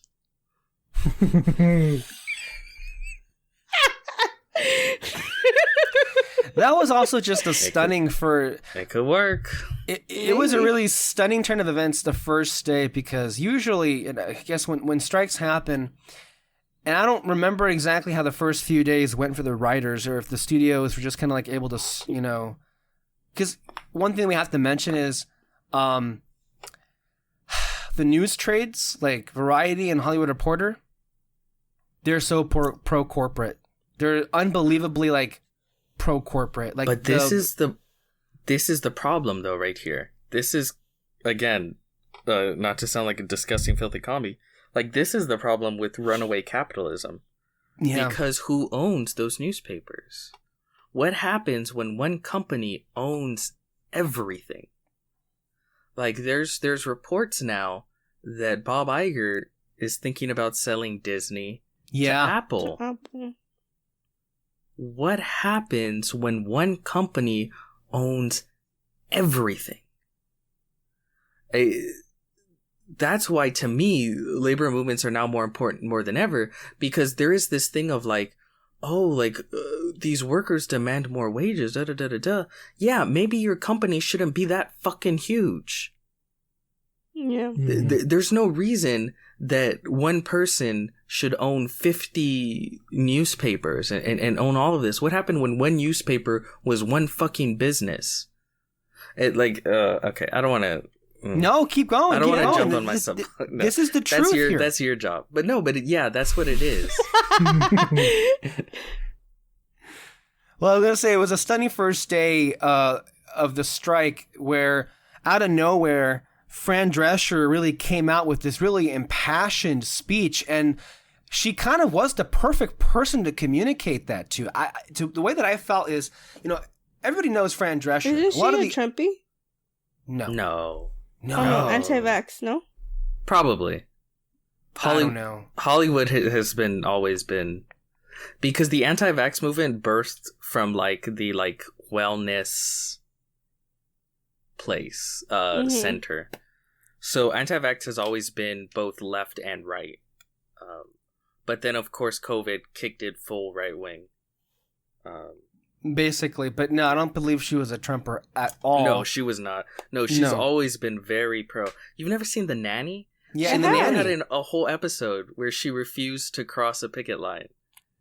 Yeah. I think she even said that she voted for...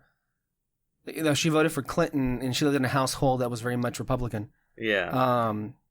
The person that she ended up marrying at the end of the day. So maybe she did end up being a Republican after all. That's how it works, right? That's kind of how it works in the end. But what's pretty stunning is, like, she came out and she really just kind of like... She is an icon for a lot of people, and when she speaks, you listen. Or when she speaks, they would listen. And the way that she was able to very just, as a matter of fact, break down what this was about was very easy to understand. And you felt the fire that, honestly, a lot of people were criticizing her for not really showing more of during the negotiations. Of course, we're not privy to what happens in the negotiations, but she let it loose, and she revealed some things that were very disturbing. This idea that the studios thought it was a groundbreaking achievement, they phrased it that with the studios, that instead of continuing to have, you know, a business full of extras and whatever project they're going to have on, instead, we'll just call them in, digitally scan them and their likeness for now until the end of time, and pay them for that one instance, but will not pay them from now until the end of time. I mean, they've done that for forever. Because, I mean, like the, what's it called? I mean, even like that video that we saw about the Disney Channel sound. Alexis's favorite movie of the year. What was it called? The Disney Channel mystery, Yeah, they've always done shit like that. But this is like, you're using some, I don't know, it's just like a whole other level of like, what the fuck? The optics are not great, and I feel like most people with a brain that works can come away thinking, yeah, the studios are over asking. They really just want to walk all over. And if in case you thought that wasn't what was going on, reports later came out that they were angry that this backfired on them, but they agreed in the first place that before the strike even happened, one of them went to go talk to one of the trades, I believe it was Deadline, and they said this in regards to the writers before the actors even went on strike. The end game is to allow things to drag out until union members start losing their apartments and losing their houses. One insider called it a cruel but necessary evil. And the response to that was pretty robust, and that is, well, whoever said that, you said it yourself in the quote. You're fucking evil. Mm-hmm. Mm-hmm. That's what you are. That is literally the goal. Also, is to literally drive people into homelessness. Also, these writers are already like they don't own homes. They have apartments. Yeah, they're all already like suffering basically, you know, so they can hold out for like a really long time. So, I mean, my response would be Ron Perlman's response. Did you? Oh my God! Did we all see that? No.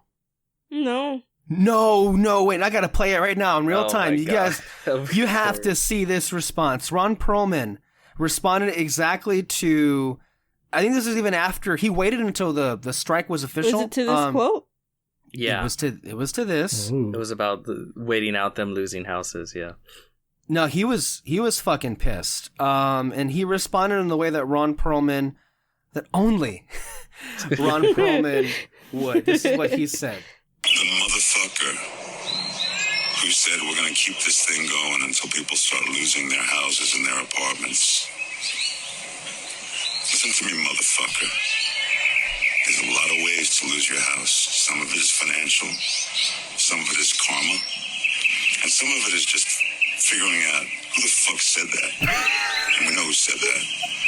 And where he fucking lives. There's a lot of ways to lose your house. You wish that on people.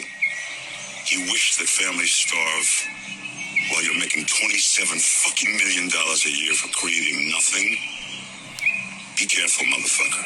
Be really careful. Because that's the kind of shit that stirs shit up.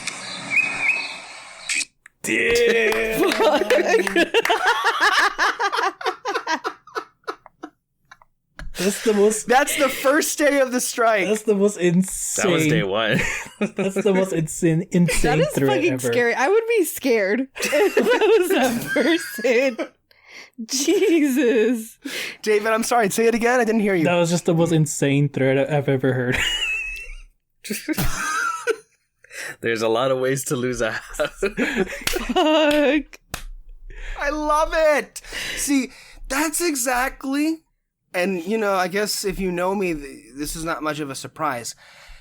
That is the kind of rage I hunger for in a presidential candidate.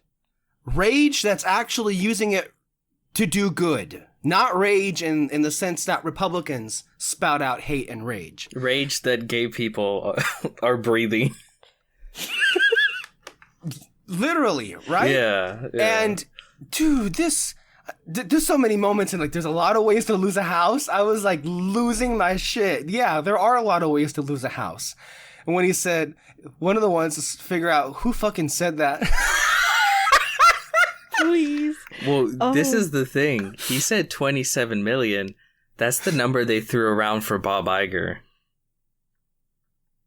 For how much he makes a year.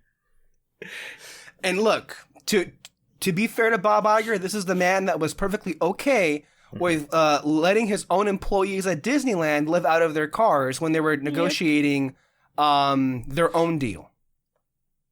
How nice. Which I don't know if you guys saw that the city of Anaheim is like forcing them to up their wages now. That they lost the trial or whatever. Oh, they lost it. Remember, because this was years ago where they were able to get away from it, but now they're not going to be able to get away from that. But it's like the more a company makes, the more they pretend as if they have nothing to give. Yeah. They have to pinch their pockets so unbelievably tight. Like, it's insane. Mm-hmm. It's like, well, maybe you shouldn't allow businesses to get that big then. Because it always seems like the smaller businesses were able to pay all of their employees, have insurance, have families that are fed and clothed. And then you get these major corporations and it's like minimum wage. The best we can do is go freeze out in the fucking parking lot.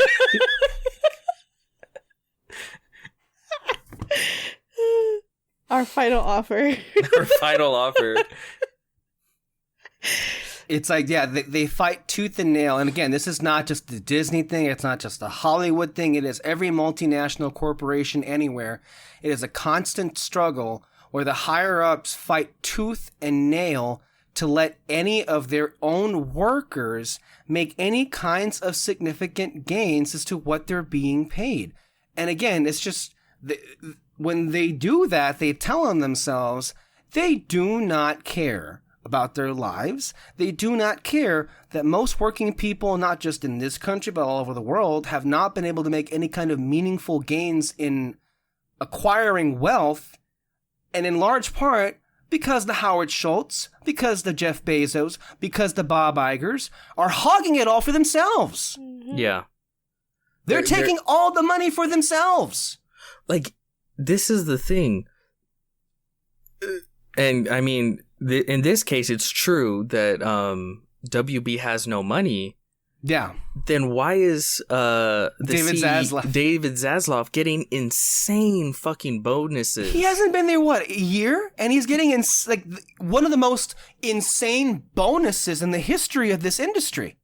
A year of being at Warner Brothers. Not even when he got that damn bonus. And it's like, yeah, that place doesn't have money. It could use that fucking money, that insane bonus that was given to you. You could cover the entire loss for the year with that money. But you're telling me you earned that? Just by showing up? Fucking He made guillotines. the cuts, that's why. No, it's insane. And fuck, I mean, that Zaslav, he's certainly made quite the impression just in the year that he's been here. But again, all of this is just, most of it is they're just taking all the money for themselves. And you can, like, remember the headlines that were going around when Bob Iger came back, that he was coming back at a pay cut? Oh, you're only getting $27 million a year. How brave of you. And like, I'm not gonna say that man doesn't need a penny more for his whole life. I'll say this. I'm not gonna pretend like businessmen and CEOs are completely useless, and there is hard work and talent in negotiating deals and understanding the industry, and I'm not gonna pretend that it's just like anyone can walk in and do it. Mm-hmm. That being said, everyone talks about what a god Bob Iger is, and how, look at what he did with Disney. What did he do with Disney? He used Disney's money to buy other shit. He bought Star Wars, he bought Marvel. I mean, I buy Pixar. shit. He bought Pixar, and it's like, okay, like, I don't understand how that's necessarily impressive to just buy a sure thing. Because you're already Disney and you already have all the money in the world that you could just buy these things. But even beyond that, a lot of these executives are already using AI. They're using algorithms to make decisions as far as what movies they make, what directors they hire, what budgets, everything. A lot of what these executives used to do, they've had algorithms take over that.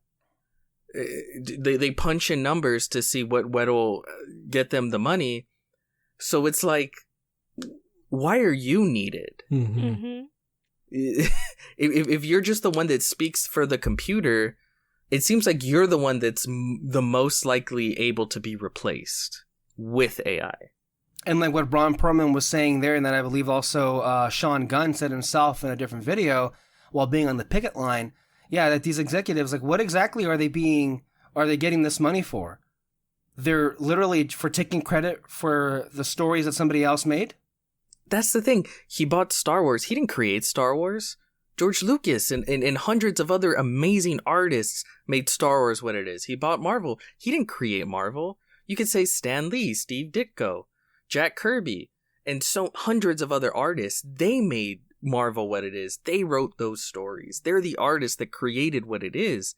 And guess what? A lot of them died penniless. It's the same over and over and over. Oh, God. And then, particularly what I've been saying these last few months is, well, those 3 purchases to the side, I feel like the last 2 major decisions that Bob Iger made the first time he left, before the first time he left, I should say, I feel were just absolutely catastrophic. Like, he got in such a spending spree. The acquisition of 20th Century Fox for $73 billion? Nuts. That's insane. And what have they done with it? Like, really? What have they really done with it? A shitty Home Alone reboot. Oh my God. What has made it worth it? Like, I can't imagine it's really boosted up those Disney Plus streaming service numbers. Do they now own all of Hulu now, or are they still sharing Hulu? I don't even fucking know. I don't know. But this is what I mean. It's just businesses eating each other until it's going to be one business, because that's the only move they can make now. Companies aren't allowed to fail. I'd rather a company fail. But now they don't fail. They just get bought out by a bigger business, who then eats them and chews them and shits them out. Mm-hmm. And also, I mean, a big part in all of this. I know we've been talking about the AI. I feel like everybody here is up to date on the residuals as well, but it's related to the streaming situation. Everybody bet big on this streaming thing, and all of the studios are now realizing, only too late have they realized, there's no money in it after they've poured hundreds of millions of dollars to produce content for those streaming services, let alone what it took to even get those things up and running in the first place. And it's kind of been remarkable to see, even in just the last year, how across the board, they haven't said this themselves, but they have in their actions in pulling back on the spending of the streaming services. Zaslav, of course, what he did with Now Max and licensing out HBO content, it's kind of in a way, not entirely, but in a way, it's going back to the way it was, where they're now going to license out their content because they're so dirt poor with cash on hand. They spent all that cash to get these services up and running in the first place. Now they realized, what was the point? We're not making any money. That's the thing. Genius Bob Iger. Why does no one talk about what a sinkhole Disney Plus turned out to be? Mm-hmm. Subsequently for everybody else, because everybody else in the industry followed him into that sinkhole. Yeah. They all did. Paramount, Warner Brothers, Universal, all of them jumped in after Bob Iger went in there and thinking, he's the one that knows it all, right? So this is where the cash is going. We got to follow that money. And now we're here and they're bleeding money. Like right now, and this ties perfectly back into the strikes, they're going to throw Miss Marvel onto cable television. That's a twofer. It's like, okay, they're sort of trying to revert back to that, how it was before streaming a little bit with but throwing it's a their little shows bit on. too late. Like I don't know a single person now who has cable. That's what I mean. You can't really hit a full reverse, but that also ties in. Hold real quick. That also ties into the strikes because the residuals. Yeah. did they even sign a contract for cable television, the actors, when they made that first streaming show? Will they get money from residuals for it playing on cable? How does that look? Yeah. From what I understand with Netflix in particular, what they do is when you sign a contract with them, they give you a big pay dump at the beginning instead of a residual. Yeah. So that's what is understood. And I mean, for the Netflix original programming, that does not account for all of the acquired and licensed content, which features stars and actors that did those shows with previous networks and are seeing residuals on cable TV, but not with streaming. And this is the pickle that they're in, which is ultimately what the actors are asking in this moment is, we understand that streaming has replaced cable TV. Well, I'm sorry for you, but if that's what it's going to be, we need to maintain some sort of consistency to what it was before in terms of how we're compensated. So how it was before, when we did shows and they would air in syndication and we would get residual checks from that as they were played throughout the years, we wanted to be like that with streaming, but you're not allowing it to be that way because you're hiding the numbers. You're hiding how many people are actually watching your content. With cable TV, it was all there out in the open. You had the Nielsen rating numbers that very clearly show how many people watched your program. And then they can, meaningfully and realistically calculate how much you are owed for that and how successful something is or not. Nielsen since has made a streaming chart that people kind of fall back on as the only thing that we have to see what people are watching and what they're not. But in the age of streaming, the studios have not ever allowed anyone to see how many views their programming actually gets.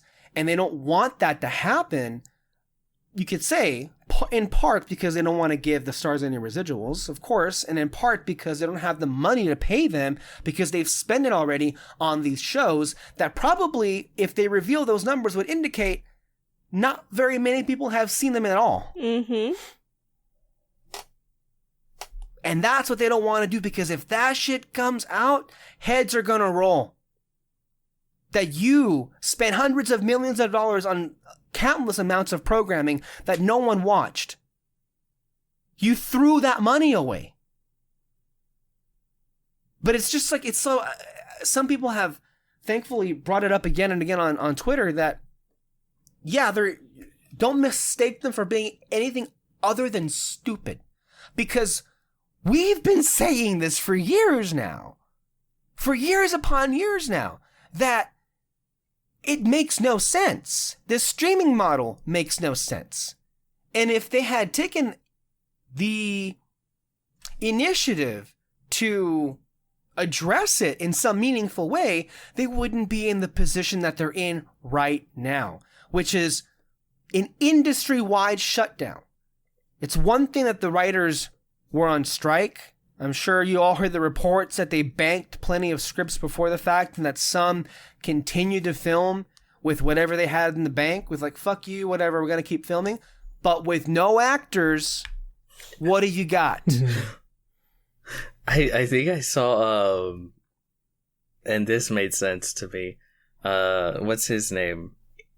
Who did the last Duel? Ridley Scott, because he's doing Gladiator 2. He's like, we're gonna continue filming with like extras playing the actors' crazy roles, and he's like, we're gonna get all the like the shots of like the backs of the head or like far away. Like the dude's like, I'm just gonna keep filming. And I'm like, you know what? That does sound like Ridley. Mm-hmm. He's old.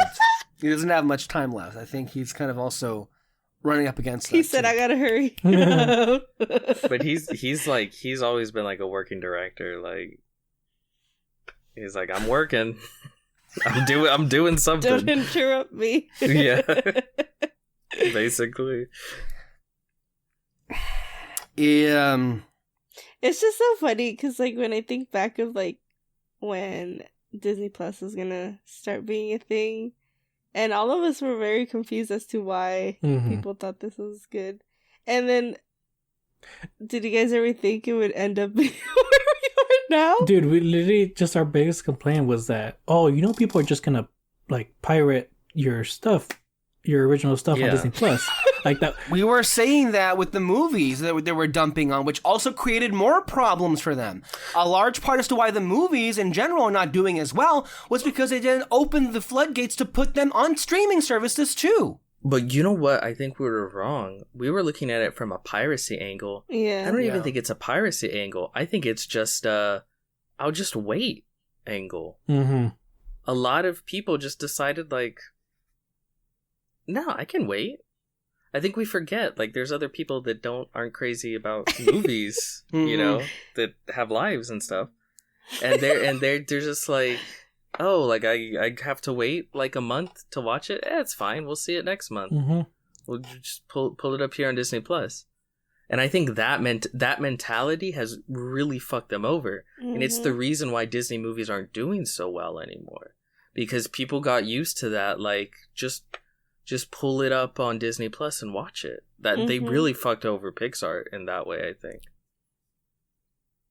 Yeah. Also Disney Animation too. It's been suffering. I still haven't seen Strange World. Yep.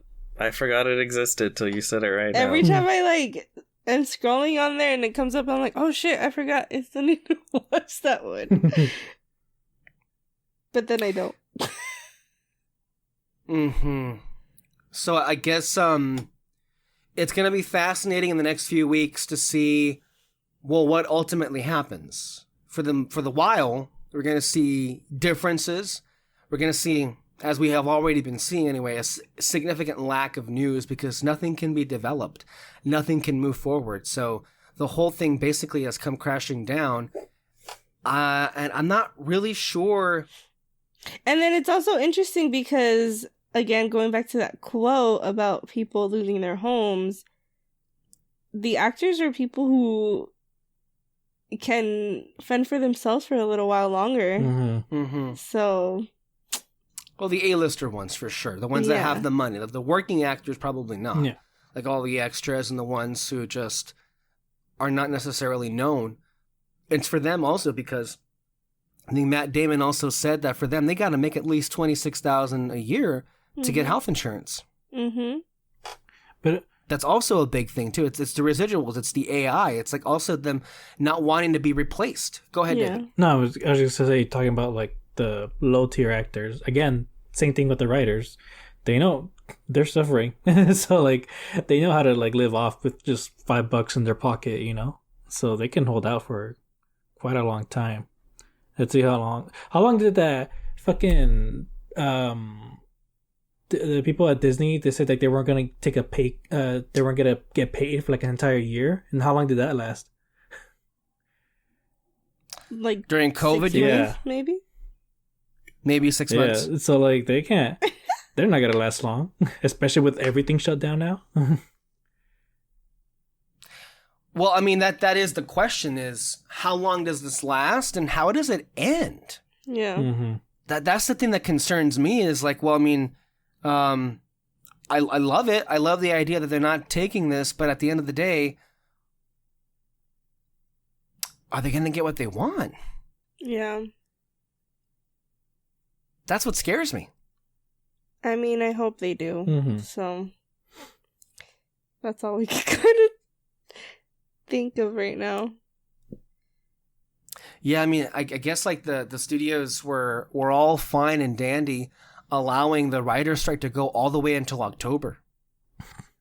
Now, the actors, they need a lot more than the writers, and I don't know how long they're going to be willing to let that go, but I surely don't have any clue as to which way this is going to go or how it's going to end up. Yeah. This is really like, again, this is the first time in 60 years that both writers and actors are striking alongside each other.